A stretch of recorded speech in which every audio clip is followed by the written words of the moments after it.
Али Ахмети нема смартфон, не користи апликации, ниту Сигнал, ниту WhatsApp, ниту Viber, ниту Telegram, SMS не пишува никогаш во животот.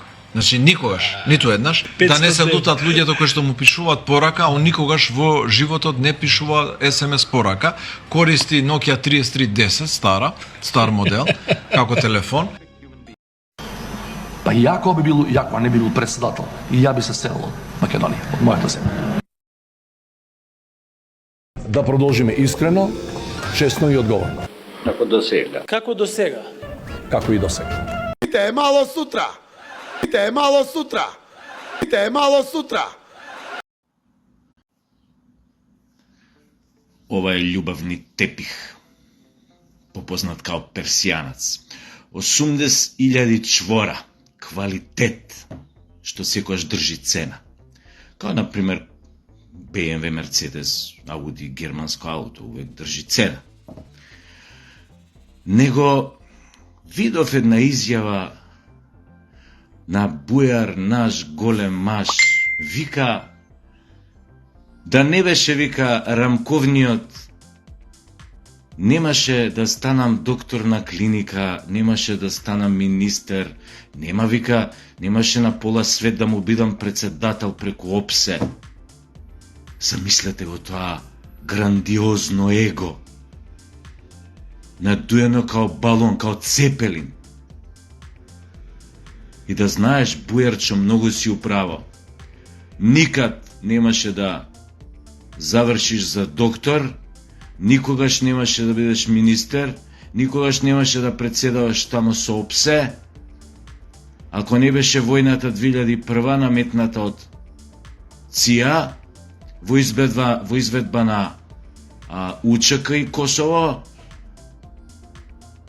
со голема помош на домашните предавници и петата колона. Да, никогаш немаше да станеш ни доктор на клиника, ни министер. Сладкара ќе водеше, бе, брат. Тоест ќе работеше у сладкара. Но, тоа е тоа. Нашата кратковидост, глупавост, да не можеме да учиме од собствената историја и од историјата на соседните земји, последниве 3, 4, 5 децении не донесе до таква ситуација, да ти, бујар, бидеш и доктор на клиника, и министер, и да председаваш со пола свет, нели, преку ОПСЕ. Добро. Последно време некако во вашите очи веројатно се претворив као, мислам, ме доживувате као мега селјак. Поготово вие што не ме сакаат. Нели, отко почна да излегуваат оние клипчиња со крастајците и со джвркајците од Павлака, Пурпена, Шампити. Па викам, чекај, луѓево е стекнат за мене погрешен впечаток, дека сум стварно селјак, на аеродромец, ендемичен вид. Што нели аеродром живеев 25 години скоро. Затоа сега малце кидеме интелектуално, колку малце да ви се покажам и во другото светло. Ти вака све кога идеме со крастајци, со Павлака, со Пурпења, со джвркање ово-она, се заборава, нели, ја губам аурата на интелектуалец, што зрачи околу мене, нели. На врвен интелектуалец и ни академик, да. Но пред се на интелектуалец. Да. Што сакам да кажам? Знам, оваа тема не ви е многу атрактивна, но пред 2-3 дена Иран го нападна Израел со дронови. Наводно, Израел ги срушил 99% од дроновите, не е тоа битно. Важно дека Иран го нападна Израел, откако Израел без предупредување ја бомбардираше иранската амбасада во Сирија, во Дамаск. И по тој напад загина околу 16 представници, официјални лица од амбасадата и високи офицери на иранската армија. Знаете сите дека една амбасада, тоа е екстериторијална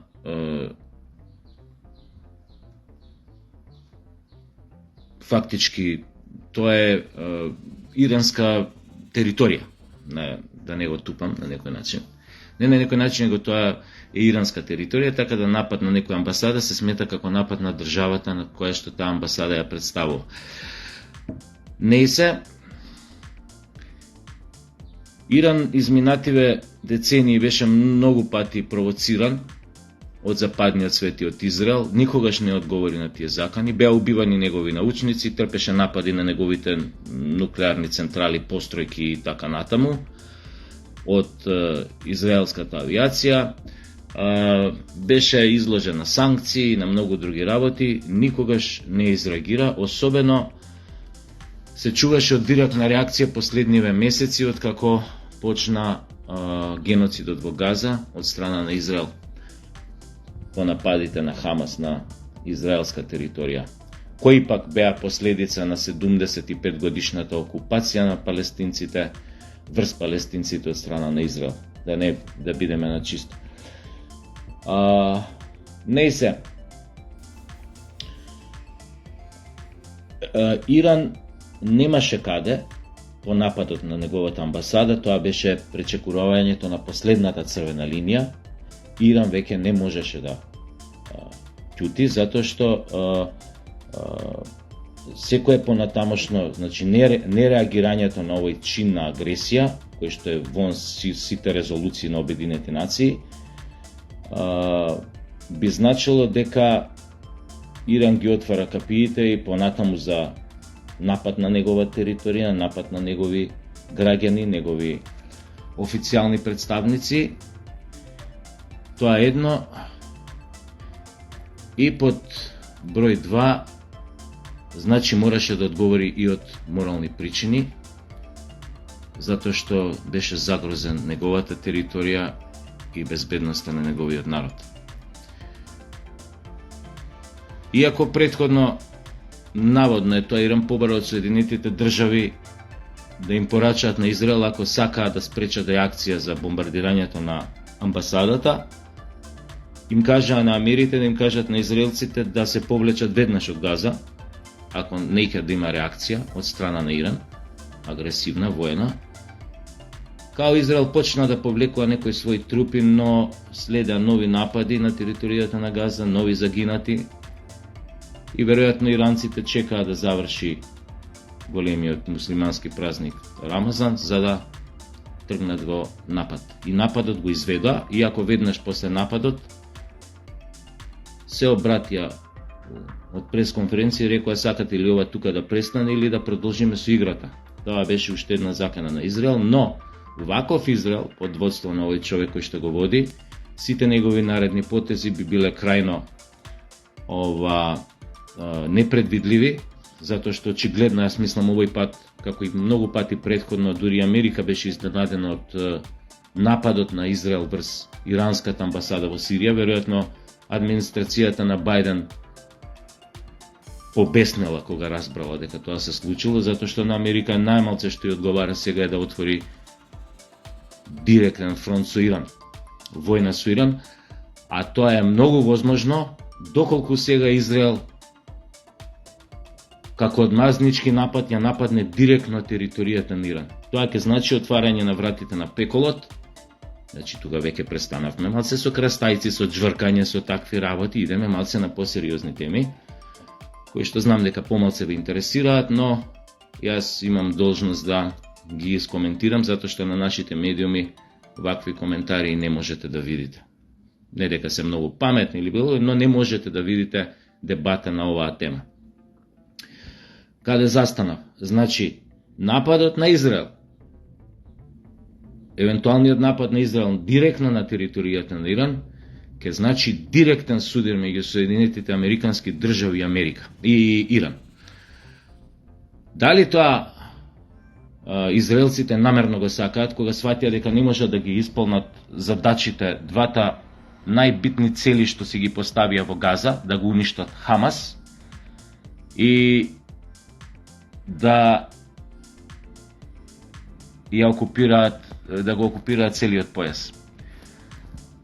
Буквално да ги протераат палестинците, сите палестинци надвор од појасот Газа.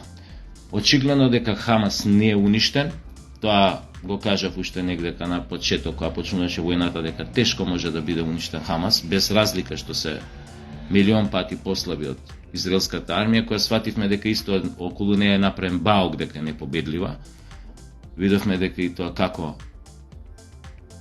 може една група што вика вооружени, лесно вооружени војници повлечки да и се спротистави тоа многу моќно, затоа што тие немаат што да загубат повеќе.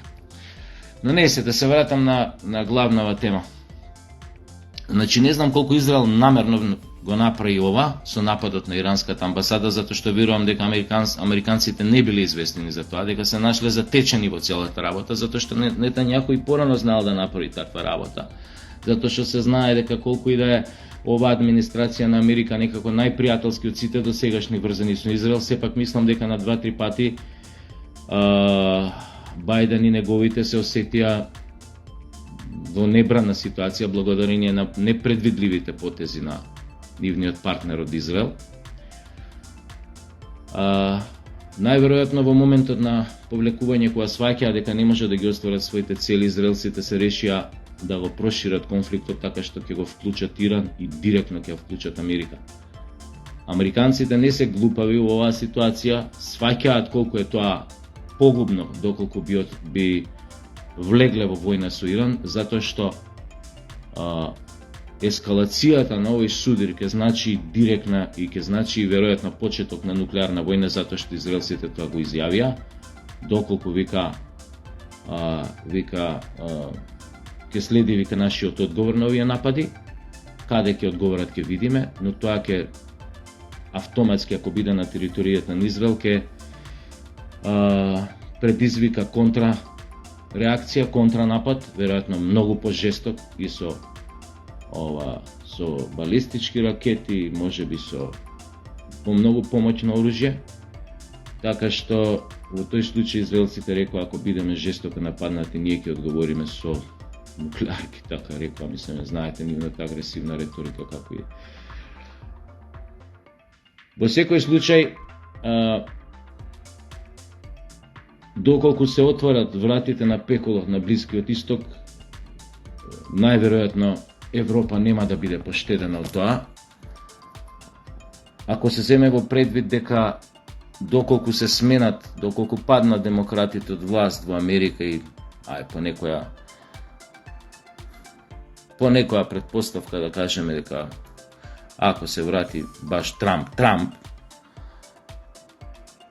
дека фактички Европа ќе биде препуштена самата на себе, можно е најголемата база Бонстил на Косово да биде испразната. Тоа ќе значи веројатно, тие ќе бидат преселени најверојатно во Албанија, тамо се како што имам ја некои информации, но секако тоа подречје ќе остане, Балканскиот полуостров ќе остане,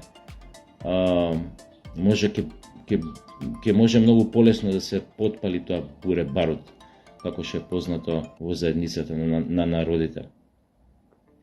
Во тој случај Европа ќе мора сама да се справува со некои работи. Тука пред се мислам на последиците од војната во Украина, која што украинците доживуваат своевиден слом на секое поле. Ја изгубија и поддршката и медиумското внимание, веднаш од како почна кризата на Блискиот Исток. Европа ќе биде, Европската унија ќе биде најголем и е веќе најголем губитник од руско-украинската војна. Но таа ќе заврши како што ќе заврши.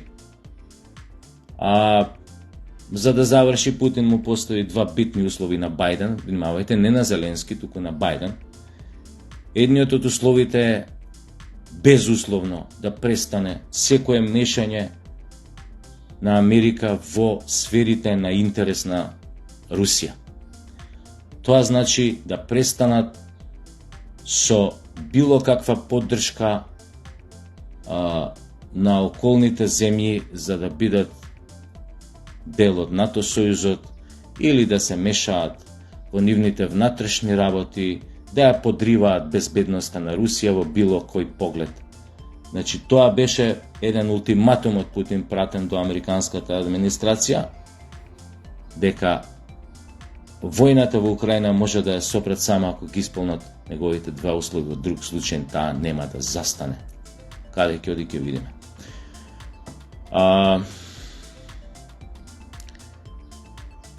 Дечки, шо да ви кажам, поише можам да зборам, но мислам дека тоа доволно, башка знам дека овие теми не ви се атрактивни, подобро кога ќе се појавам со крстајца некоја.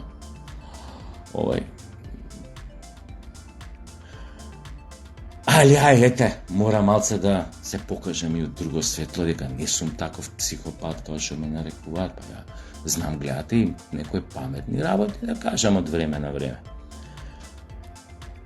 Ај се гледаме. Бујар, председателя на пола свет, докторе, министре,